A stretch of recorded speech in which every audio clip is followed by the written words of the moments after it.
Yeah. Yeah. Yay!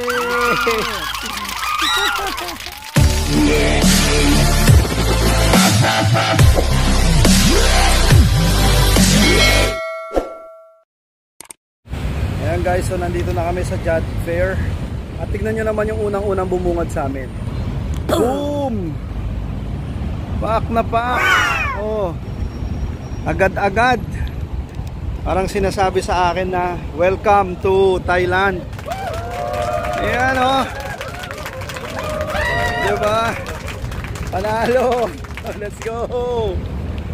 Woohoo!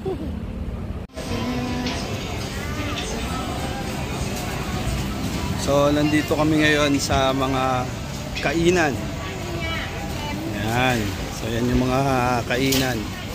Nandun naman sa kabila yung mga RTWs, ayan, at saka mga iba pa. So ikutin muna natin yung kainan bago lahat. Yun, so finally narating namin ang Jodd Fair.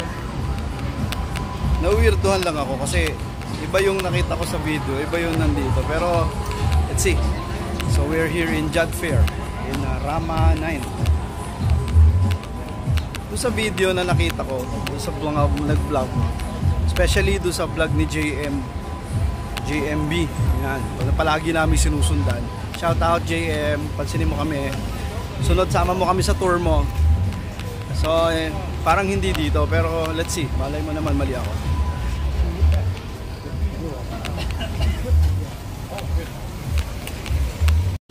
Dahil sobrang init ng panahon, ayan, dito muna tayo. Sobrang init dito, grabe. So ayan ang presyo niya, 55 baht. Ano? Super maas. Ito? Ano yan? Oo nga, no? Parang may mga buto-buto na. Pero dito tayo sa kilala natin, watermelon. Yan, lumipat kami dito sa... Kasi hindi kami pinapansin doon. Ito, sikat na mga vloggers.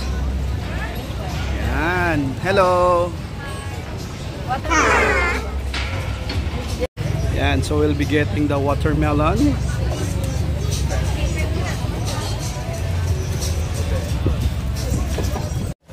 Siguro nagtataka kayo bakit hindi mango yung kinuha namin. Kasi medyo sawa na kami sa mango. Ang daming mangga dito. Ayan na guys, meron na tayong watermelon smoothie. Of course, with the very famous girls of Thailand. You're Thai? Both of you Thai? Sawadee ka. Ikot-ikot ulit. Energy na. Smells good.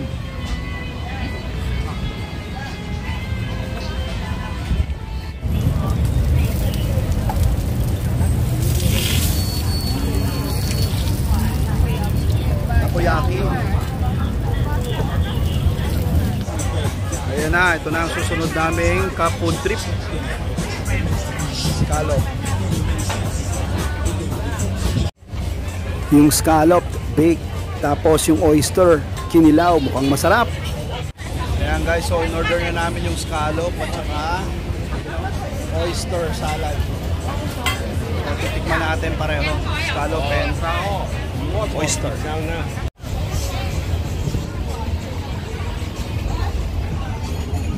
Ito na naman tayo sa maanghang eh. Black talaga. Layo natin. Ayan guys, so titignan na natin ang binili namin ang oyster and scallops. Let's go!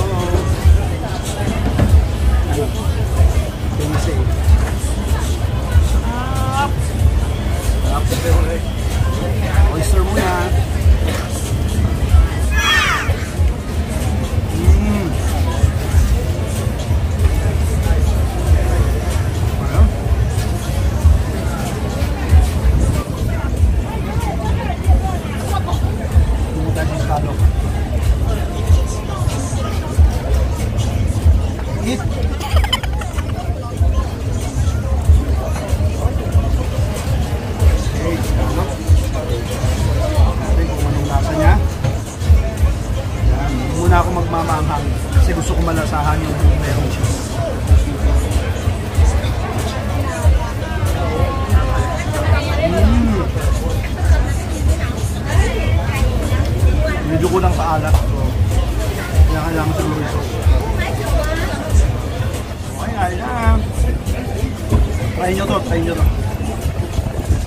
well recommended na masasabi namin.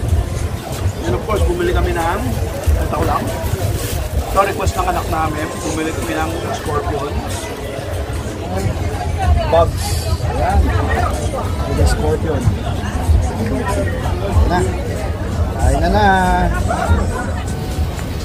So ayan guys, tapos na kami dito sa Jad Fairs. Ang masasabi ko lang ay dahil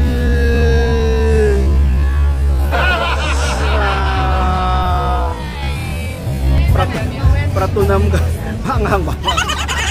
dahil sa ano kami, pratunam kami naka-base ng aming hotel. Medyo nagkakaroon ako ng comparison in regards to pricing. Tulad nito mga damit dito. So, feeling ko mas mura dahil nasa pratunam kami. Tuloy ako makapamili ng damit dito. Pero sa food, meron dito na wala doon. So yun yung tinry natin. Feeling ko fresh yung mga food nila. So wala rin ako masabi kung Carmandia. Yun na, lumalabas ang pagka-book slammer ko. Ayan o. Carman, kanina merong Ombi. So ngayon, Karma naman. So I think yung may-ari ng Jad Fairs ay isang vintage car enthusiast katulad namin. Diba? So once again, I recommend Jad Fairs kung hindi kayo nakatira sa Pratunam. Pero kung nasa Pratunam na kayo, feeling ko huwag na kayo lumayo dun kasi halos nandun na lahat tapos mas mura. Diba? No, mas mura, no? Pagkain, yung mga damit, papasalubong items, ganyan.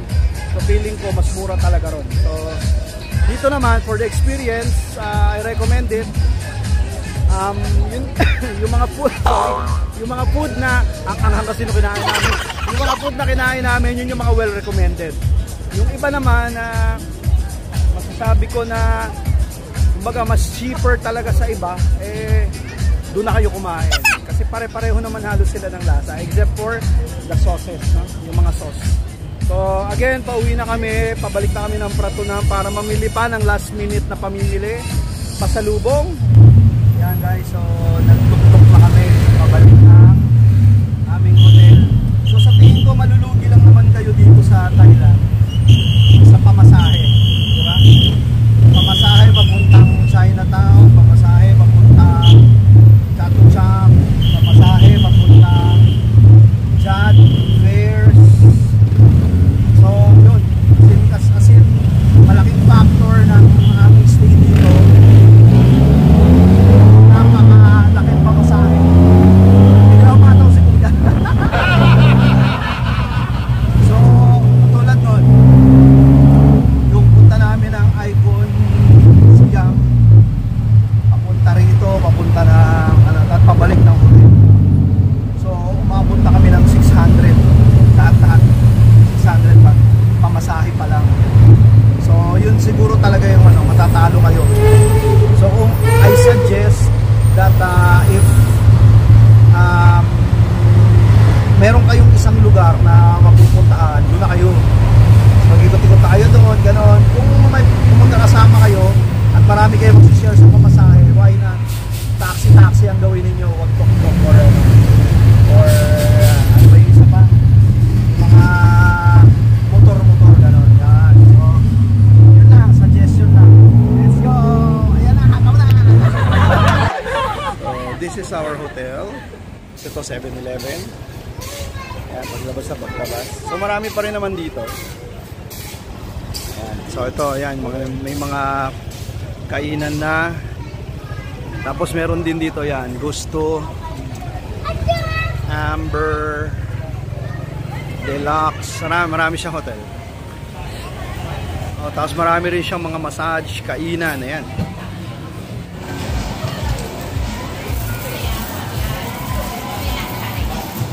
Serving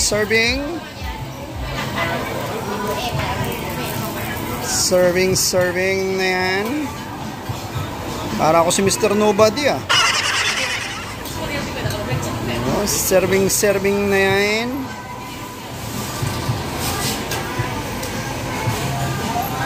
Okay.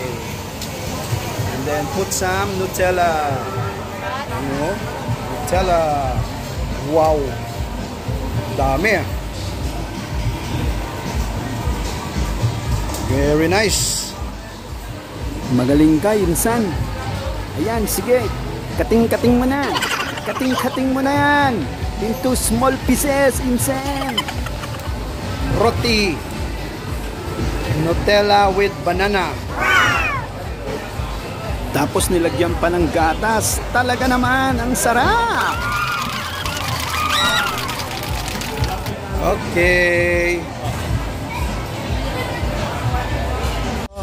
Once again, this is Aldwin and Joanne, or ARPJO for short. Dito nagtatapos ang aming Thailand experience. Day 3. Bukas pa uwi na kami at nag-enjoy kami. Busog, ayun. Thailand, nagpapasalamat kami. Ayan. Maraming salamat, Thailand. See you again on our next journey. Di lang namin alam.